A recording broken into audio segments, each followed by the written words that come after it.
And our topic for today is pruning hydrangeas. There are two terms you need to know when it comes to pruning most of the deciduous flowering shrubs that we grow, and that is those shrubs that bloom on new wood and shrubs that bloom on old wood. Shrubs that bloom make their flower buds in the previous growing season, so the quote unquote old wood is not ancient, it's just wood from the previous year. When you think of something like a dogwood, Cornus Florida, these are big round buds or the flower buds. Well, those were present on the plant as early as last fall, or this camellia that's about to burst into bloom. These flower buds were also formed late last summer, early fall.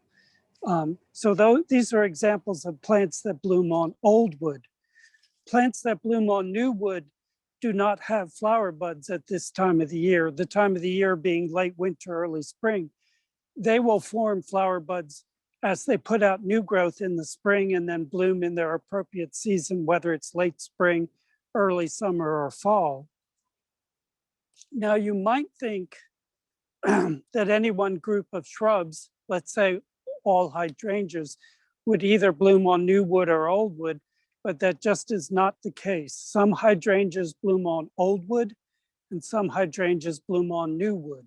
So you need to know that when you're pruning a hydrangea. We're standing in front of Hydrangea macrophylla, the large-leafed hydrangea. This is the one that is typically a big blue mop head flower, though they also come in lace caps and they can be other colors as well. It blooms on old wood. The flower buds are already present come fall, and if you cut the tips off of this plant this time of year, you'd be cutting off the flower buds. So one of the most common questions is, why isn't my hydrangea blooming? It's almost always due to the fact that somebody has pruned it improperly or pruned it at the wrong time of the year. And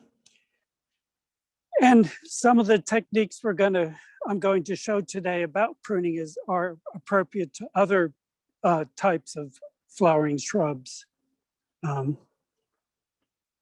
have here's the terminal bud on Hydrangea macrophylla is a big plump bud, often bigger than this. And then down below we have these smaller, less spherical buds that are vegetative buds. And the reason this terminal bud is so plump is that it has flower buds inside it. Now I'm almost as blind as a bat, but and I don't know if this will show up in on the camera, but if you peel away the outer bracts of that bud, you can see what looks like a little head of broccoli. Those are the flower buds that would bloom come, I guess, about May or so. So again, if you go in and cut the tips back on your hydrangea, you'll be cutting off the flower buds and you won't have bloom this spring. Now, my most common tool for pruning is a pair of hand shears. Hydrangea macrophylla generally doesn't have really heavy stems. For heavier stems, you might use a long pair of loppers, but I prefer a small folding saw because it can cut anything that the loppers would. And then when I'm not using it, I can fold it up and put it in my pocket. And then I always know where it is, whereas the loppers, I might set down on the ground and lose track of them. Now, when I was a little kid, my mother put me and my siblings to work out in the garden and taught us how to do renewal pruning on shrubs. And her instructions were to prune old stems to the ground. Well, sometimes you have to listen to the plant more than you listen to your mother. And when you do that, you realize that often a new stem isn't arising directly from the crown of the plant, but from another limb. And I need to go back one step and say, well, how do you tell a new stem from an old stem? Well, on most shrubs, A stem that is, just going into its second growing season is thick and unbranched. This growth from down here up to here was all formed last year. So that's a good 2 feet of growth or more. And it's less noticeable on Hydrangea macrophylla, but we'll see this a more pronounced difference when we go on to another hydrangea. That often the new growth is brightly colored and the old growth is more sort of tan or gray. But all these buds are going to grow this spring. And so this stem that is currently unbranched will become branched. And so you end up with older stems like this one down here. That, this started, well, this main part would have been 3 years ago. And then the year after that, it put up this growth.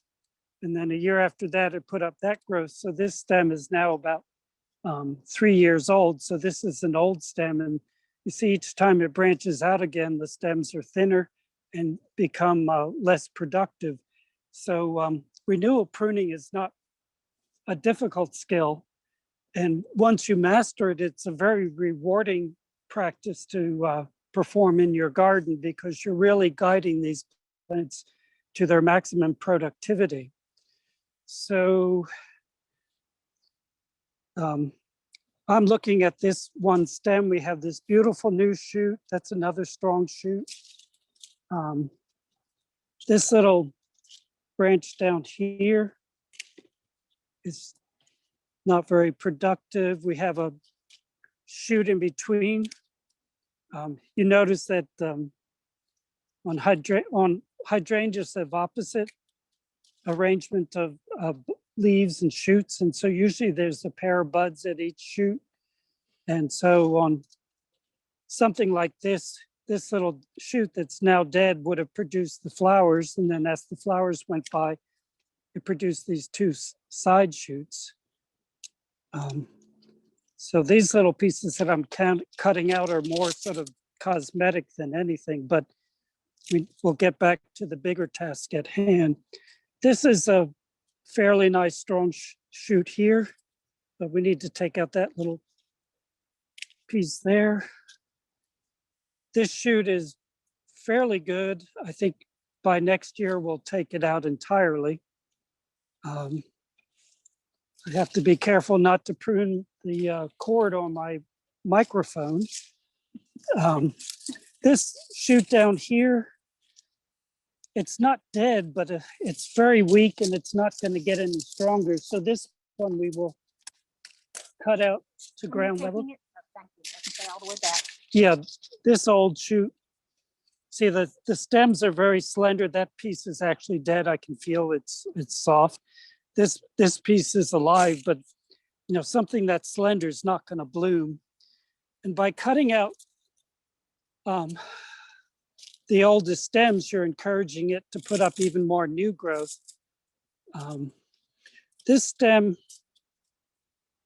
on something like Hydrangea macrophylla meaning big leaf, it needs some room in between stems. So there's room for the leaves and the flowers. So this stem here is it's not super weak, but it's growing right on top of this better stem. So I'm going to cut that piece out. Cut those little shoots out. So how do you know when to cut all the way down as opposed to just a partial piece of this shoot? Yeah, I follow the stem with my eyes. And so I'm all tangled up. Let's pretend all of this, that's a fairly weak piece there. Let's pretend that this part isn't worth saving, which is not the case, but to answer your question, let's pretend that this part is old and decrepit. So I'm wondering if I need to take this all the way back to the ground, but then I see there's this really nice strong shoot here. So if this was a piece that I needed to take out, I wouldn't cut the stem all the way down to the ground. I would just cut it back to this nice strong shoot.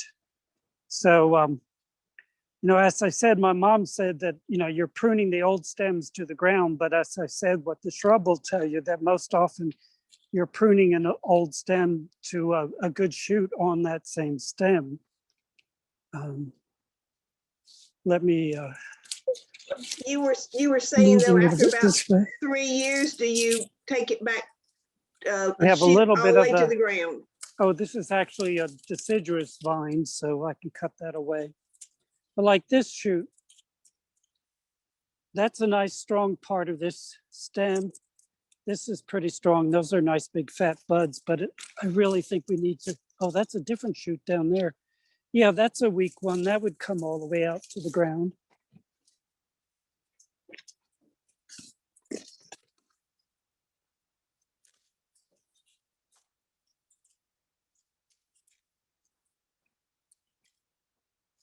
See, there's nothing really productive on this stem. So we took the whole stem out to the ground. And that, coming back to this, I can see more clearly now that we took that other shoot out. We have two really nice stems here. Let's see. Yeah, this lower part of this stem is a little bit decrepit, so we'll leave the stronger upper part.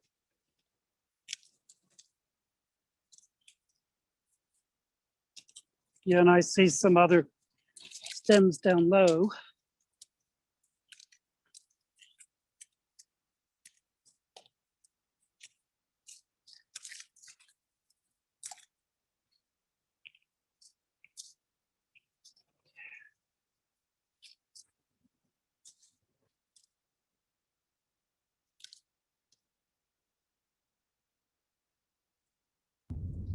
Doug, can you hear me?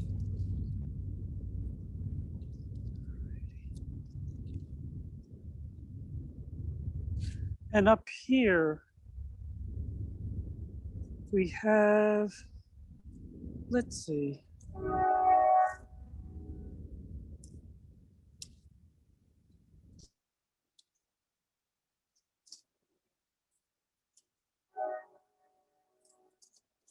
You can see that this stem is fairly old. It's branched many times, but there's a, I'm just pulling this herbaceous vine out of this so we can see a little bit better. Let me see. Yeah, this,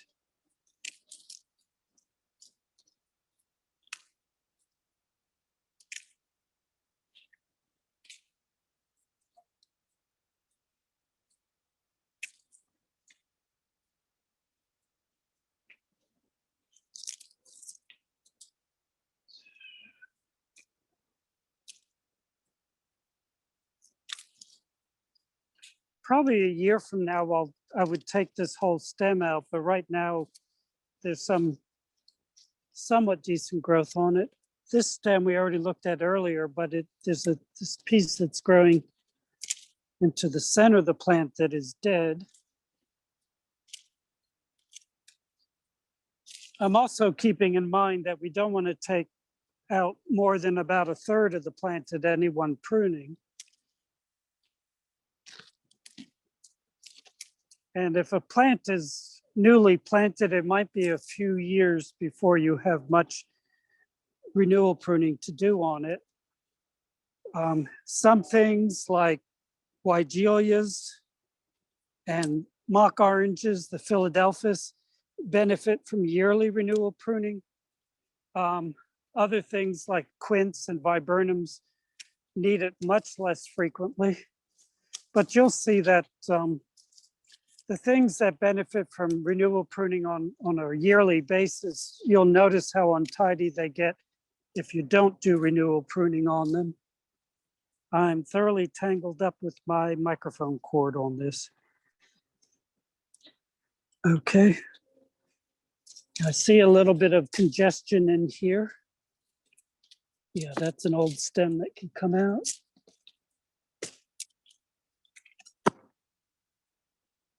And You know, sometimes you have to look at something again. I had saved this piece, and this part here is stronger. But these two stems up here are fairly weak, so I'm going to take those out. Take that out.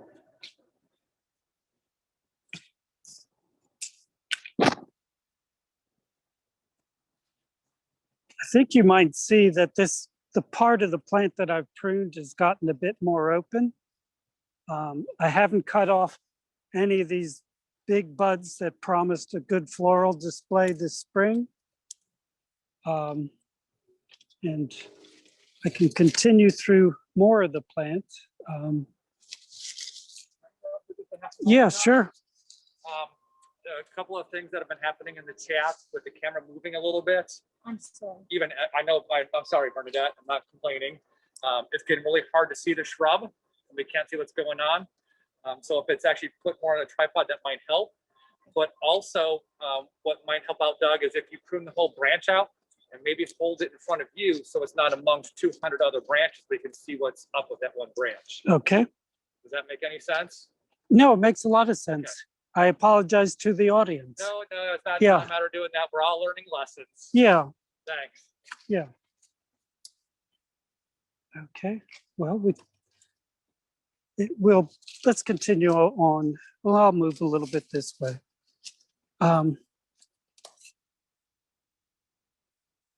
Okay.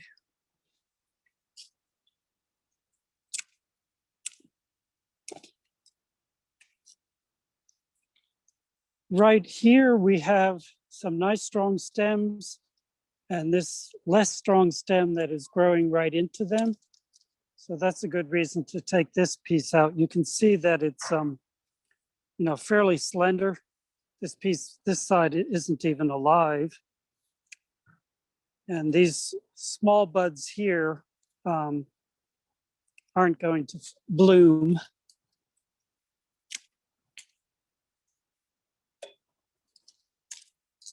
Yeah, and on this stem, we have these nice strong stems, but then this older part down below is no longer productive. See, that part isn't even alive.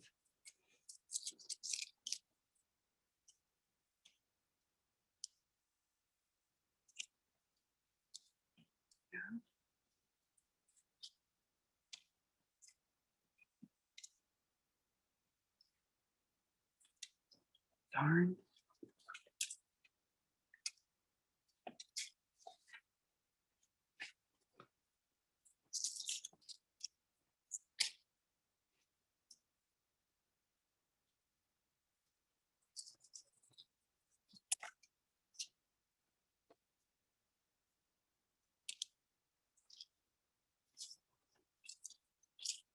In the center here, there is this stem. You can see it in front of my arm here that's dead. So we'll go in and cut that out to the ground.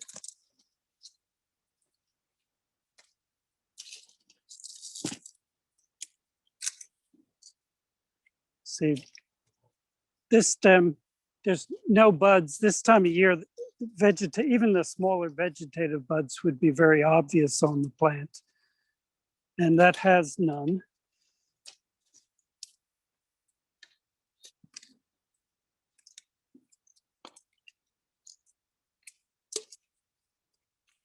And, most plants will put up a lot more stems than they're able to support. And so it's, the more vigorous ones survive and the old ones die. So there's usually older dead stems or even young dead stems in the center of the plant that can be taken out whenever you notice them.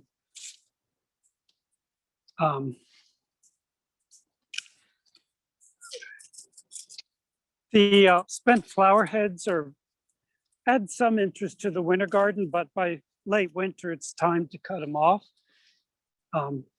When they had a old flower stalk, they won't have a big terminal flowering buds, but these real plump buds below that old flower head should be flower buds.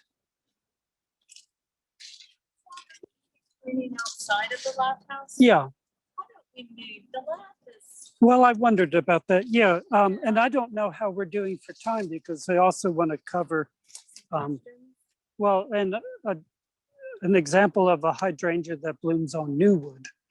Yeah, so we have a little walk, so come join us for a walk of the Arboretum. Renewal pruning is not done to manage the size of the plant, though plants that are shrubs that are receive regular renewal pruning do tend to remain smaller than ones that go without any pruning at all, because they'll put up more new growth from the crown of the plant than up on a branch, so they're not building on itself further and further. But we're standing by a selection of Hydrangea paniculata, the big panicle summer hydrangea. And it's an example of a hydrangea that blooms on new wood. So I could cut this plant to the ground today and it would still bloom this summer because it'll bloom on the new wood, new growth it puts up this year. But the main reason I stopped by this plant, and the reason why I'm mentioning that renewal pruning is not done to maintain the size of a plant. Nowadays, there are so many selections available of any one species of plant.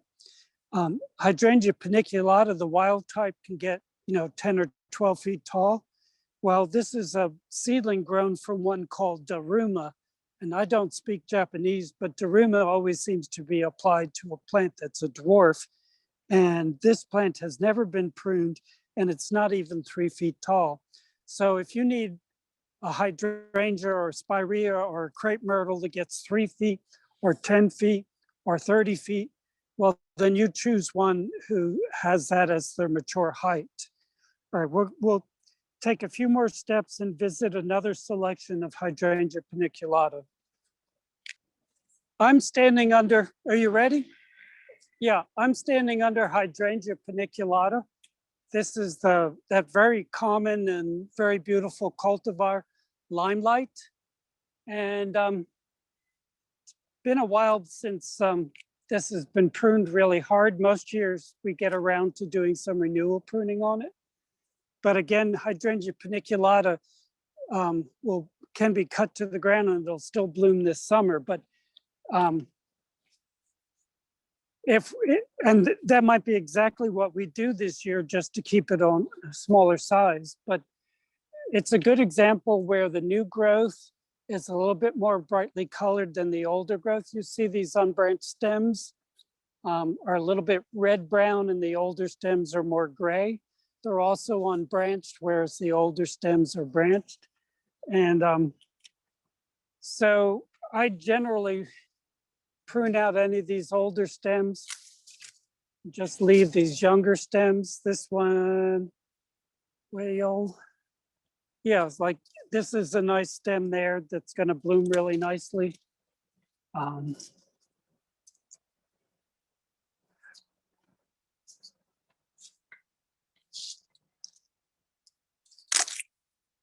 Not a very good cut on my part. This particular stem here, I see it's a dead stem. So I'm gonna cut that one out.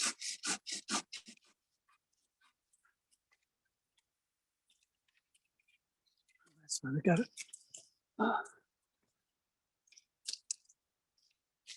Yeah, and this, let's see, actually, a lot more of that stem is old. I mean, is dead. So we'll.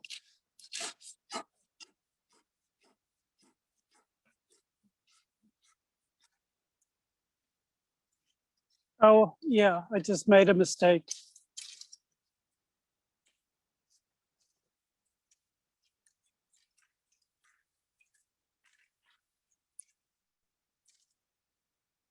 Yeah, I was working too fast.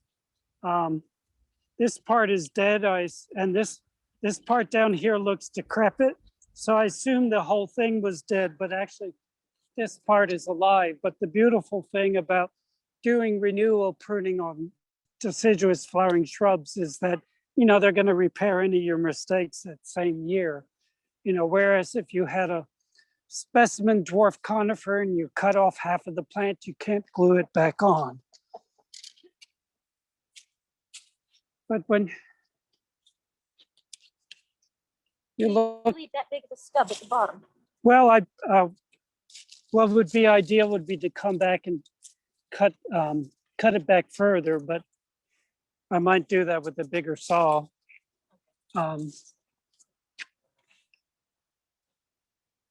You know, here you can see this old stem is scrawny and multi-branch. We can take it back to that shoot. Gonna move over here.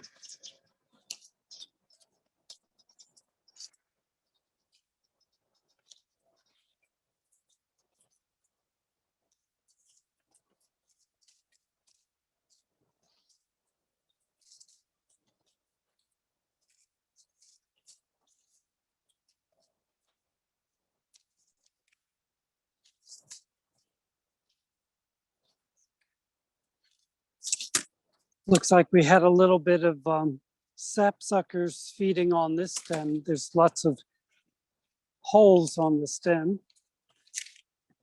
You can see the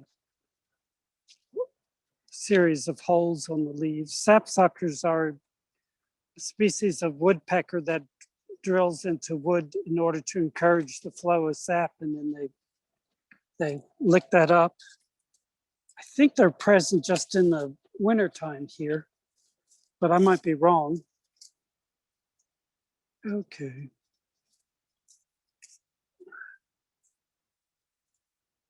Plant. Let me move to the other side.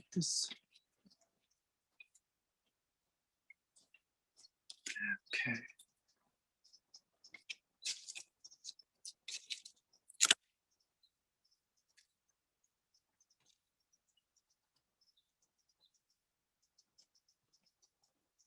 And, you know, growth that's growing into the center of the plant is always, that's always another reason to take out a stem. You know, this part of the stem is growing right into the more vigorous part of the plant. Yes, and then same for this. See, it's growing right into the center of the plant.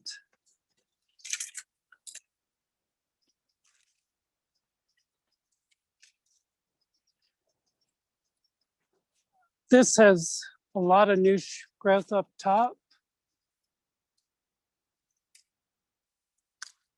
And the full-size forms of Hydrangea paniculata almost can become tree-like. And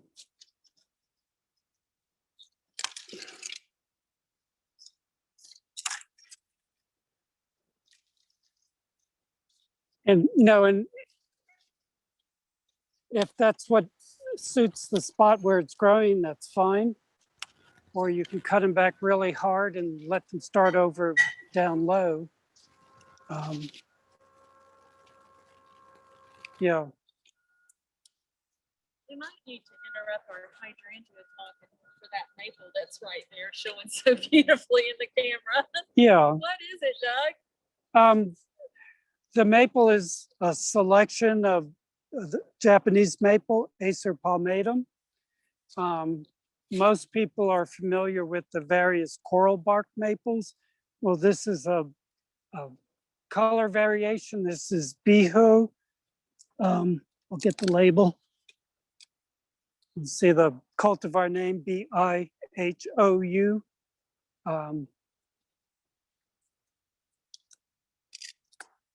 When it's growing more vigorously, well, in the more vigorous stems, you see it has a bit of that coral red color as well. So it's a lovely combination of yellow and orange and scarlet. And it might be a reason to cut this hydrangea down so we can keep it shorter.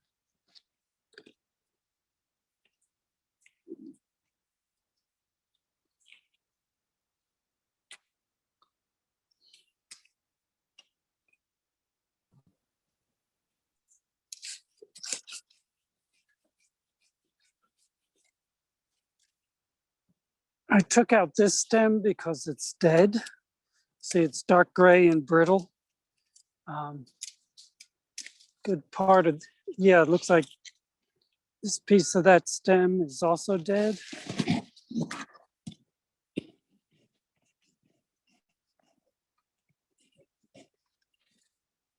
Oh, Lordy. Yeah, I made a mistake again.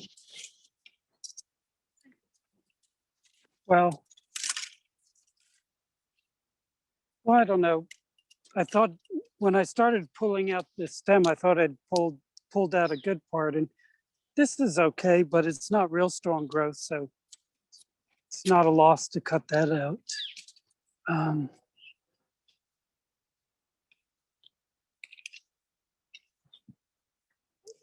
time for one more before we enter Q&A. Or you have another plant?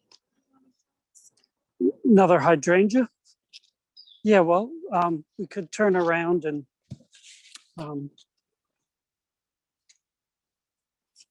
yeah. This is also Hydrangea macrophylla, but it's maybe an example that is even clearer.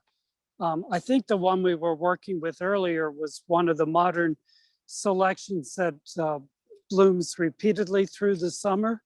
And so it's a little bit blurrier as to what's old wood and what's new wood. But this is an old selection of Hydrangea macrophylla. And we see an abundance of stems here that are arising from the crown of the plant. And these stems here, I should have worn like bright blue pants or something that would really set off these stems, provide a better background than olive drab. But you can see these stems are, all of this wood was produced last year. So these are the, really nice abundance of strong new wood. And you can see the older wood is paler. It's more of a light tan than a real rich red. Not red, but a rich brown. And it's also branched. So we could cut out a lot of these old stems and just leave these stems. And we do not, again, we don't want to shorten any of these stems because the flower buds are in these big terminal buds. So we can just cut a whole bunch of these.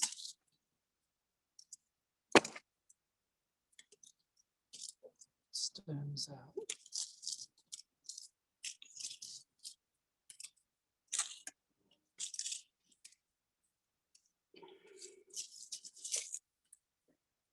Again, some of these go back to the node and some go all the way to the ground. That's what it's doing. Yeah. See, what I'm cutting out are these old scrawny. You see how scrawny these stems are. And a lot of these tips aren't even live. Like these are alive, but fairly puny. And there's enough of these really strong new shoots that we can take out a lot of these older stems and we won't miss them come May or so when this blooms. So many people nowadays also have Oakleaf hydrangeas in their yards. So how are they different from what we've been seeing? Do you want to go, shall we go look at a Oakleaf hydrangea? That would be lovely if one's close by. Yeah, there's one right over here. Okay, why don't we do that? This is an example of Oakleaf hydrangea, Hydrangea quercifolia, which means oak leaf, because the leaves are oak leaf shape. Like Hydrangea macrophylla, it blooms on new wood. It blooms on old wood. So the flower buds are already present. They would be here in these big terminal buds right there. And Oakleaf hydrangea has much more permanent stems than Hydrangea macrophylla. So the main stems are generally there for years and years. And I should also add that the same thing applies to Oakleaf hydrangeas, is what I said earlier, that if you want a Oakleaf hydrangea that only gets 3 feet tall, then search out, one of the new compact selections, because this one is a great big vigorous plant, sort of more typical of the wild types we used to grow. This doesn't look like it's received any kind of pruning for a long time, so there is a lot of old wood. And on a Oakleaf hydrangea, often that wood is, the lower branches that are now overtopped by newer growth. And on Oakleaf hydrangea, the new growth is nice sort of cinnamon brown color.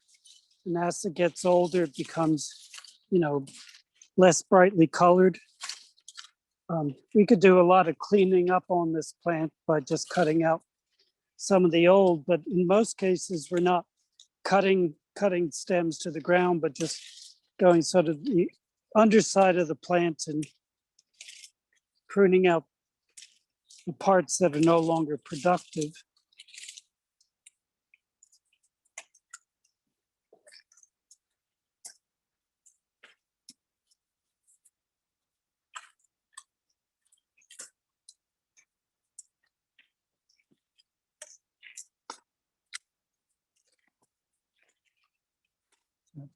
Cut out this stem. A lot of it's not alive, and it was, like that little bit is alive, but it's kind of puny, but the rest of this is not alive. And it was on the underside of these main stems. So you're sort of doing renewal pruning up in the air.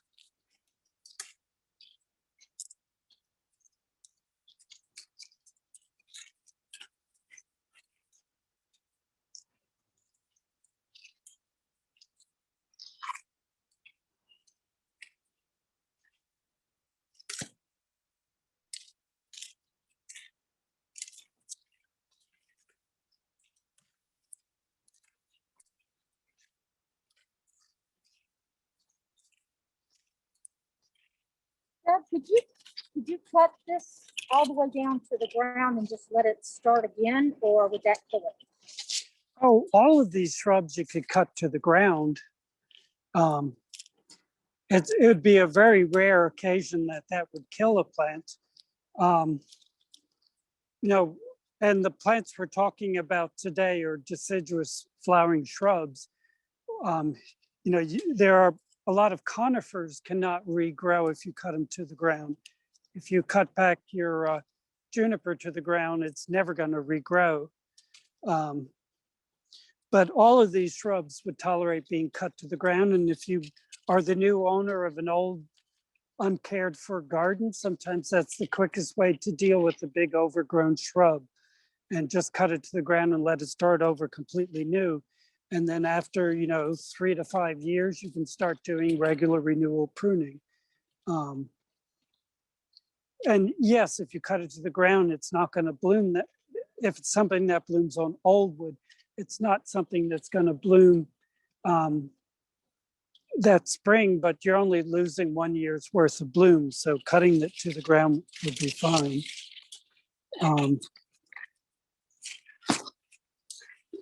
We can come in here into the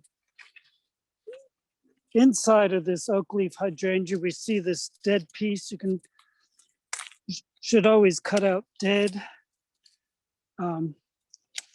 This is sort of growing like a weeping Japanese maple, where the new growth is sort of overtopping the old growth, and then the growth that is now overtopped by the new growth dies.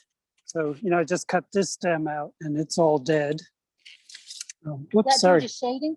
Yeah, the newer growth that is shaded out the older growth. It's not a sign of unhealth. It's just the natural habit of a plant. I think every new gardener has sometimes looked into the center of a dwarf conifer or a boxwood and thought, it's all brown inside. Well, that's perfectly normal. That's because the growth inside no longer has enough sunlight to survive.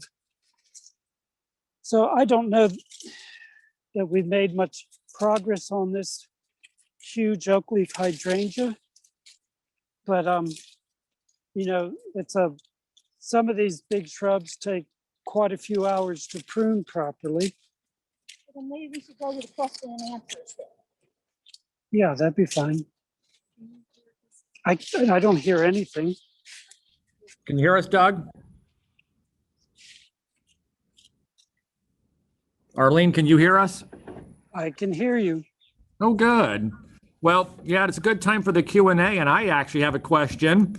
I've had several Oakleaf hydrangea at home, and my very first one, just in the middle of summer, had lovely fall foliage and was dead within a week. And then I've been enjoying the little honeys, which I think are just the cutest little Oakleaf hydrangea. And stem by stem, they just kind of lose their vigor and get a little fall colorish and don't really grow. And then ultimately the branch just dies out of it. It's kind of like it has some kind of disease, but doesn't really look diseased. I'm just kind of wondering what's going on, if you know of anything with that one. Well, how's your soil drainage, Chris? Well, right now it stinks. Usually Right. it's way too drainable.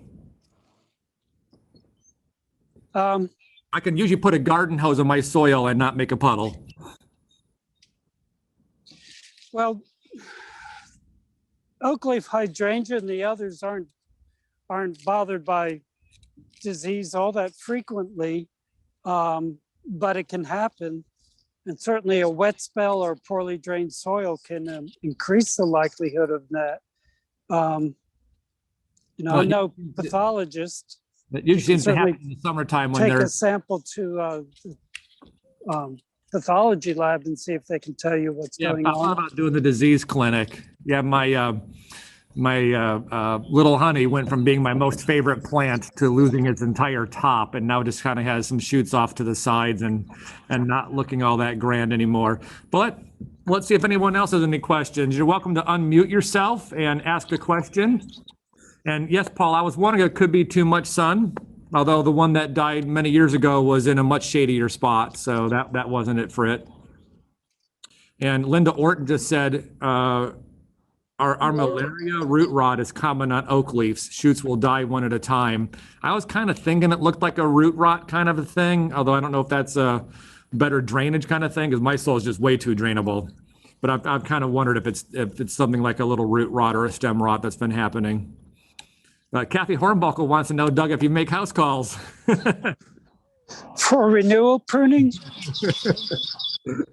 Probably for anything and everything. If I just noticed I don't have my video on, shame on me. There we go. Any questions for the chat? Now's a good time to ask. Looks like Doug's mix is low battery. We may have to switch mics. He's got it. Yes. I'm gonna start this. So one thing that Arlene and I were talking about before we began is that this is going to be the season for spring open houses, or I guess it could be You may need this one, because apparently your battery's going dead. Plant the Lights, Juniper Level Botanic Gardens. Their open houses, I think, are starting this weekend, which is going to be a great time to go out and visit the gardens, look around, see what looks wonderful. And we've also heard that Garden Treasures over here in Wake County, out near Nightdale, Zebulon, Wendell, having an open house too.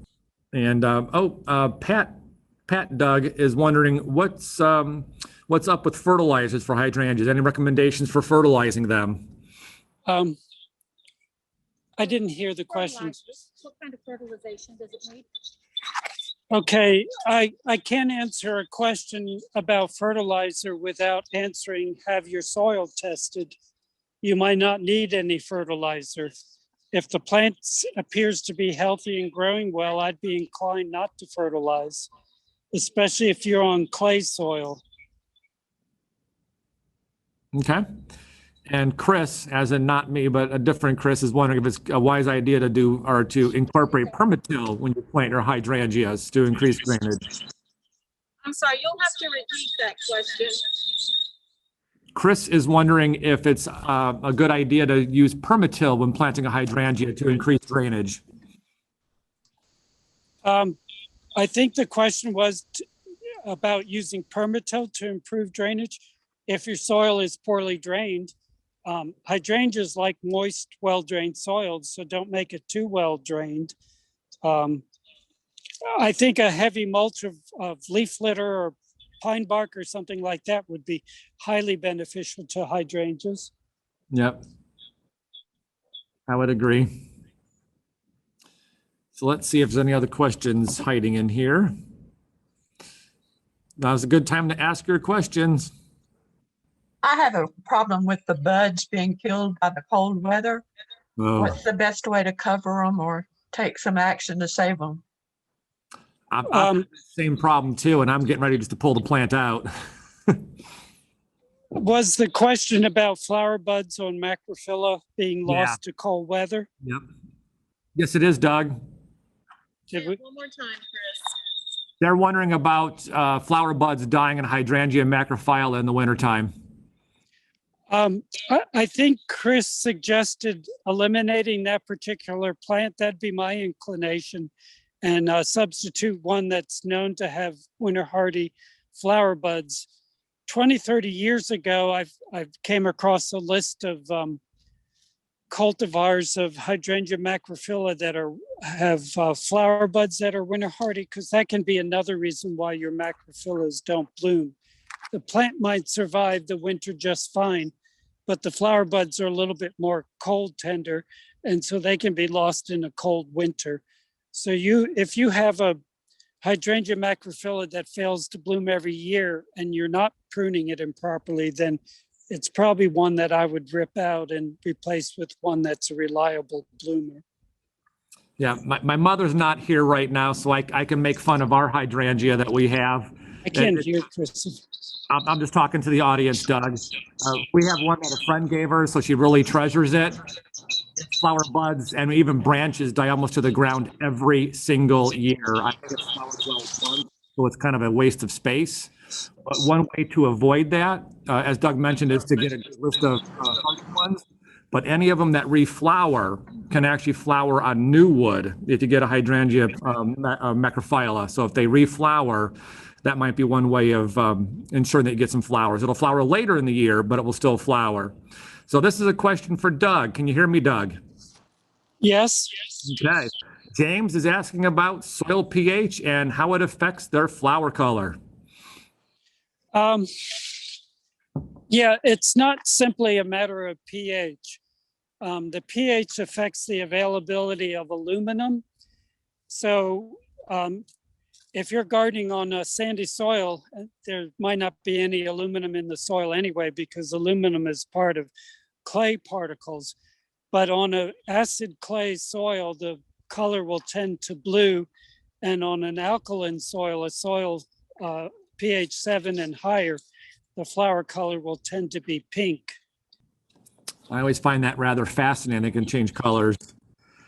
Well, Okay. there's a few selections of camellias that tend to be blue, but they also have to have aluminum, because when we would grow things like Camellia japonica, Roosevelt blues, it wouldn't be blue in a nursery container of sand and bark, but would when it was in the ground in an acid clay soil.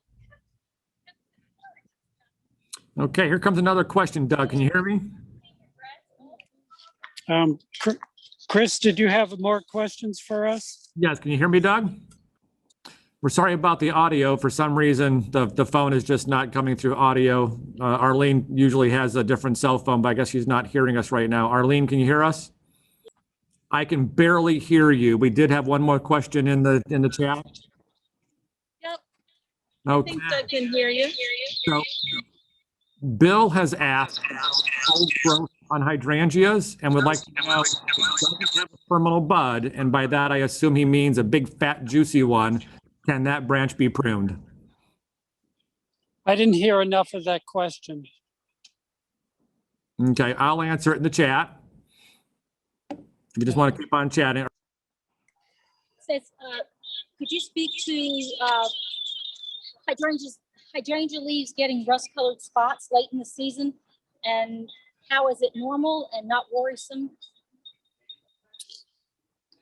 Um, I don't really have an answer to that question other than if that kind of discoloration is happening late in the season, I tend not to worry about it. You know, the leaves on deciduous plants get tired by the end of a growing season, and so they, start to show things that they didn't show up during the, main part of the growing season.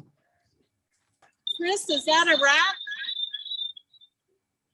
It very well could be. I was just reading one more question and seeing if we've covered it or not. Yeah, I think we're good. So yeah, this could be a wrap. Thank you so much, Doug. Thank you, Arlene. Thank you, Bernadette. And of course, thank you to all the wonderful participants that joined us today. Hope you had a good one. Of course, you can tell that we're still learning lessons and there's always going to be limitations for hardware. So I hope you enjoyed it. Despite low frame rates and not seeing some brown branches against brown mulch, but I know I had a good time. It's always nice seeing Doug out in the garden. It's always full of some great advice. And we look forward to seeing you every midweek day. In other words, every Wednesday at 3 p.m. Looking forward to next week's program. See you then. Thank you. Bye. Be well. Bye, Doug.